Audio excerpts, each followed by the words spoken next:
So ayun, at ready to go na nga raw po sila bossing. Si Bata na. Kamusta po kayo? Ako po si John Mendoza. Isa po akong family driver. At ito, ang aking biyaheng Baguio.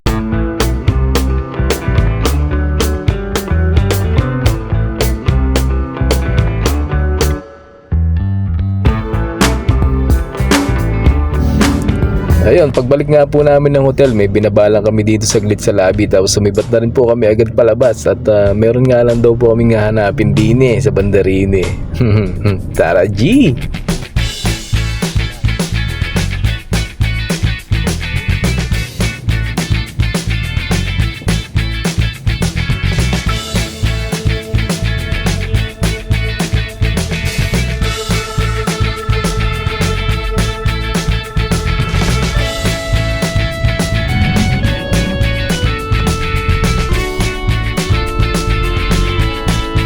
Yun, at makalipas nga lang po mga kanguso ang ilang sandaling pag-iikot-ikot namin dito po kami napadpad sa may Bandarine, Baguio pa rin.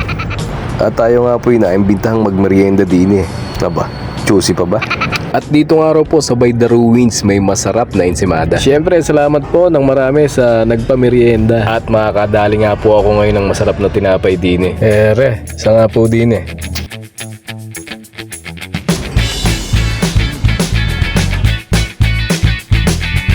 Siyempre may ice coffee po tayo dyan at siya po ang gaganap na panulak dito po sa ating ensaymada. Paano pa nga ba? Tara merienda.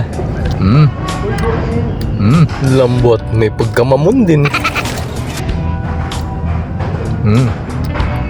Lamig.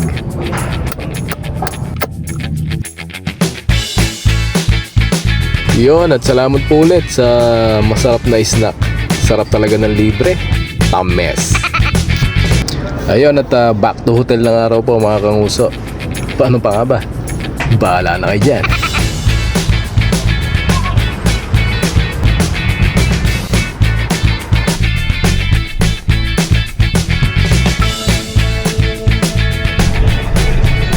Harap mo muna sir, palapasin muna natin isa.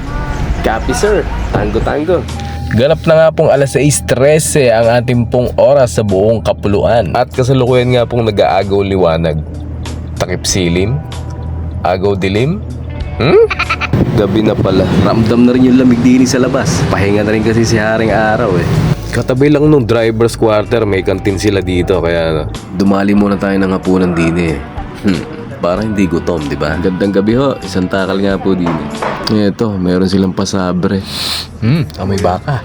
Paisa nga po ako dito, Pagkatapos ko nga po kumain dumiretso na rin po ako agad dito sa aming kuta. Tadaan! Welcome po sa quarter ng mga driver.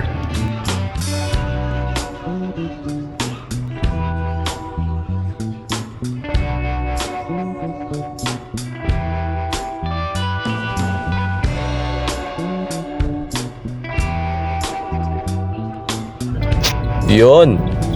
Ayos na. Paano pa nga ba? See you tomorrow.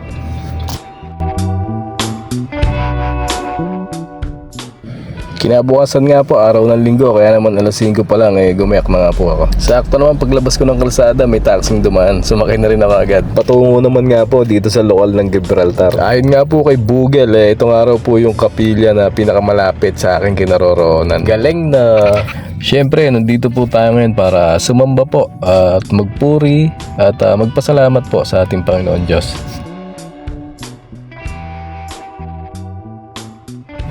Pagkatapos nga po ng pagsamba, dumungaw po muna ako din sa kanilang dungawan.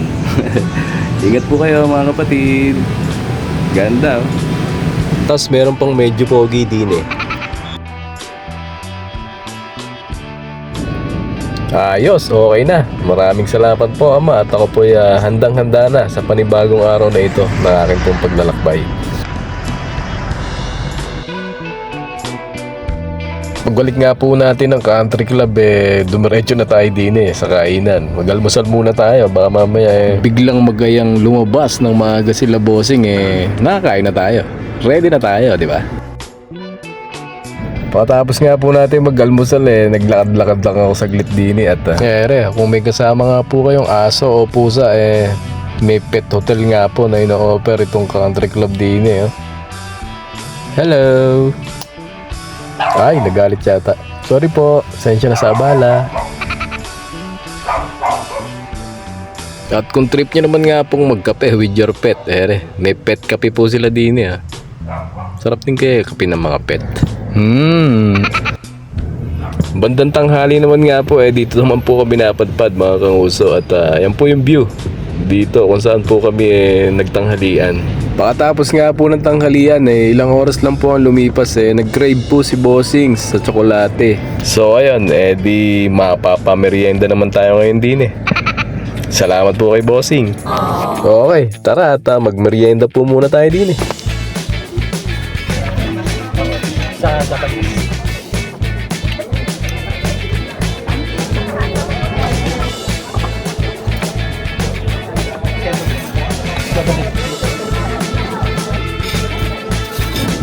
Ayos, maraming salamat po.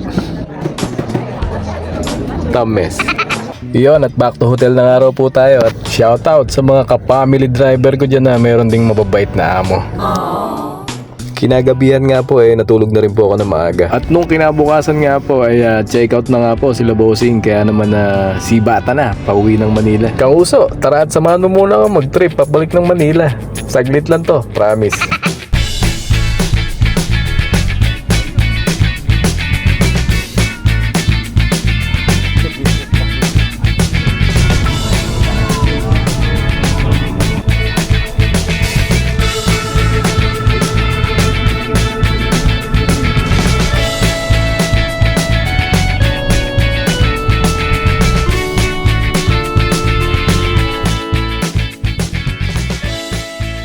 Oh, di ba? Bilis no. Sabi ko sa'yo, saglit lang Maraming salamat sa pagsama sa aking trip mga kanguso. Hanggang sa muli.